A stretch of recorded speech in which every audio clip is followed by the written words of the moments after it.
Antes de me posicionar sobre o segundo turno, vamos entender o que está acontecendo no Brasil hoje. Eu tô assustado com o tanto de gente que está ignorando o estrago que o orçamento secreto fez na nossa política. Isso facilitou a corrupção, facilitou com que parlamentares péssimos fossem reeleitos e dificultou pra caramba a renovação no Congresso Nacional. Agora eu pergunto, o Bolsonaro poderia ter feito alguma coisa para barrar ou pelo menos dificultar isso? Sim.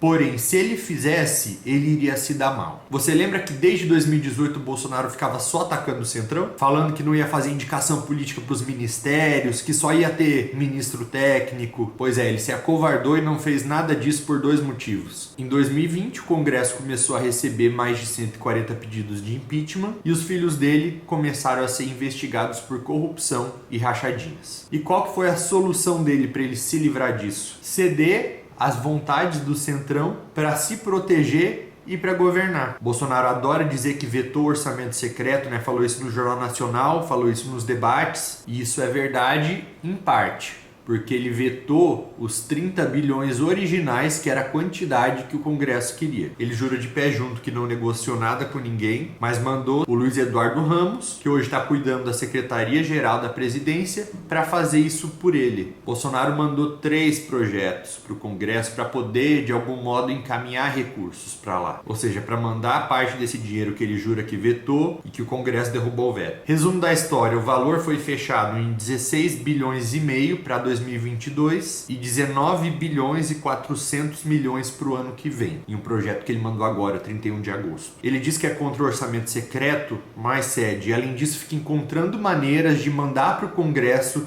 esses bilhões para manter seu apoio político. Se ele cedeu cargos, orçamento secreto, foi para não sofrer impeachment e para proteger os seus filhos. A falta de habilidade política dele fez com que nós tivéssemos o pior dos dois mundos. Ele achou que era maior do que tudo que todos, passou a criticar o Congresso no primeiro ano, não nomeou o Centrão para os cargos de ministérios, e esse orçamento foi uma resposta do Congresso para ter acesso a um dinheiro que eles teriam se estivessem nos ministérios. E o Bolsonaro até poderia conseguir barrar isso se ele não tivesse teto de vidro, se ele não tivesse tantos pedidos de impeachment. Por isso ele virou a tchutchuca do Centrão e foi o principal responsável por nós termos formado o pior congresso da história do Brasil nas eleições do último fim de semana. O populismo do Bolsonaro, a vontade de blindar sua família, de permanecer no poder a qualquer custo e o medo de sofrer impeachment fizeram que hoje nós tenhamos um congresso majoritariamente composto por pessoas que usaram dinheiro público que foi distribuído de maneira completamente questionável e sem transparência para estarem lá. Independente do que cada um decidir fazer, de como cada um se posicionar nesse segundo turno. Nosso desafio vai ser gritante e isso tem que estar muito claro agora. E se hoje nós estamos assim, é por causa do Bolsonaro. Mas calma, que eu não estou criticando só ele não. Tanto Lula quanto Bolsonaro polarizam. Os dois se consideram os únicos com legitimidade para governar. Se um fez mensalão e petrolão, o outro fez rachadinha e orçamento secreto para se proteger. Isso sem contar os outros escândalos de corrupção envolvendo seu governo, né?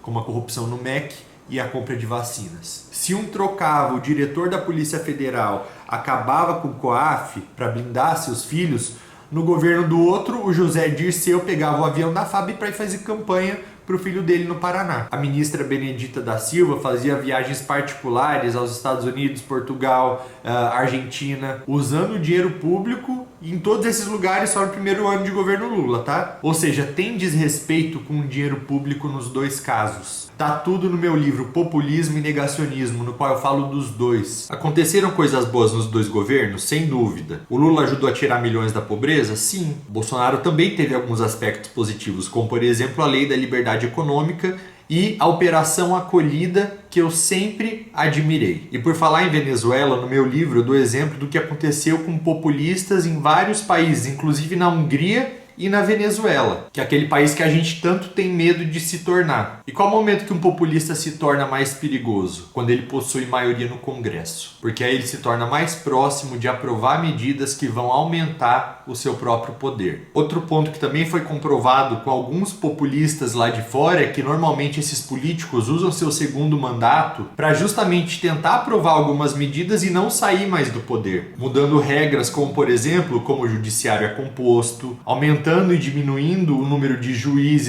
para ter maioria, fazendo algumas emendas absurdas à Constituição, ou até mesmo jogando no lixo as constituições vigentes e aprovando novas. Constituições que têm a cara deles. E quando a gente olha para o que aconteceu no Brasil depois de domingo, gente, a bancada do PL, partido do Bolsonaro, elegeu uma bancada de 100 deputados federais, a maior do Congresso. E não foram eleitas somente pessoas conservadoras. Conservadorismo em si não é um problema. Todo mundo tem o direito de ser e pensar como quiser. Eu sou liberal e defendo isso. Ele só é preocupante quando vem acompanhado da ignorância e do radicalismo. E algumas das pessoas que foram eleitas são Carla Zambelli, Eduardo Bolsonaro, Ricardo Salles, o ex-ministro do meio ambiente negacionista que falava que não tinha incêndio na Amazônia, e o ex-ministro negacionista da saúde, Pazuello. Ou seja, nesse aspecto eu já começo a me preocupar com o fato do Bolsonaro ter maioria no Congresso, tanto na Câmara quanto no Senado. O segundo ponto, o próximo presidente da República vai ter a oportunidade de indicar mais 2 ministros para o STF. Você está entendendo o que eu estou falando? Um executivo bolsonarista, um Congresso em grande parte bolsonarista e com orçamento secreto. E um STF que pode ter mais 2 bolsonaristas além dos 2 que já entraram. Isso sim é motivo de preocupação.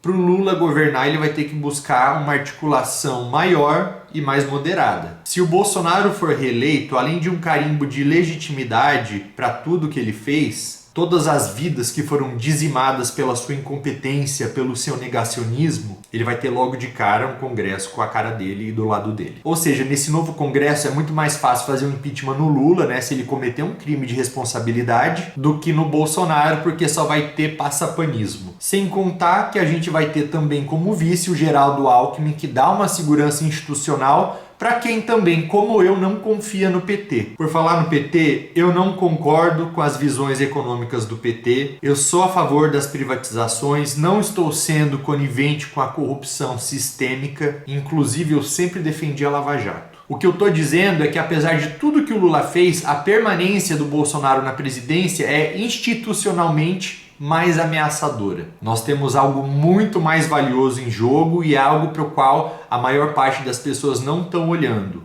que é a democracia. E eu não estou falando que o Lula ou o PT sejam sinônimos de democracia, mas a transição de poder e o encerramento de um ciclo é. A democracia não é a vontade da maioria, não é a ditadura da maioria, como o Bolsonaro já declarou quando ele disse que as minorias devem se curvar à maioria. A democracia é um regime que transforma as visões populares em políticas públicas ao mesmo tempo em que protege os direitos individuais. Eu não estou com o PT, mas eu estou contra Bolsonaro e a favor da possibilidade de continuar tendo uma democracia. Para aí sim, daqui a 4 anos, eleger alguém em quem eu realmente acredite. Seja apertando 19, 23, 30, 45 ou 15, como eu fiz no último domingo quando eu votei na Simone Tebet. Muita gente está com medo de se posicionar porque tem medo do que pode acontecer se o PT voltar. E hoje, quando a gente se posiciona, tudo isso fica gravado. Esse vídeo pode voltar daqui 4 anos e me dar uma rasteira. Mas paciência, isso faz parte. Defender a democracia vale a pena. Esse risco para minha imagem, para minha reputação pessoal, ela é muito maior do que eu, muito maior do que o Urian candidato que pode voltar daqui a 4 anos. Eu sei dos riscos, mas se eu me calasse, esse não seria eu. Eu sei que a minha posição vai vir como surpresa para muita gente, inclusive para minha família, mas o momento exige posicionamento e hoje esse é meu posicionamento. Não espero que todos concordem, mas que pelo menos respeitem. Cada um vai ter um argumento para ir contra um lado ou contra o outro, mas o que prevaleceu para mim, o mais importante de todos é esse. Com o Congresso bolsonarista, tendo a possibilidade de indicar mais 2 ministros para o STF, não dá para o Bolsonaro continuar na presidência. Em outro contexto, eu anularia. A democracia tem que prevalecer. E por que ela é tão importante? Porque ela é o único regime que nos permite colocar alguém no poder e depois, quando nós não queremos mais essa pessoa, poder tirá-la também. A autocracia não permite isso. Seja quem ganhar, eu vou ser oposição, eu vou criticar e nunca vou passar pano para ninguém. A minha opinião é essa.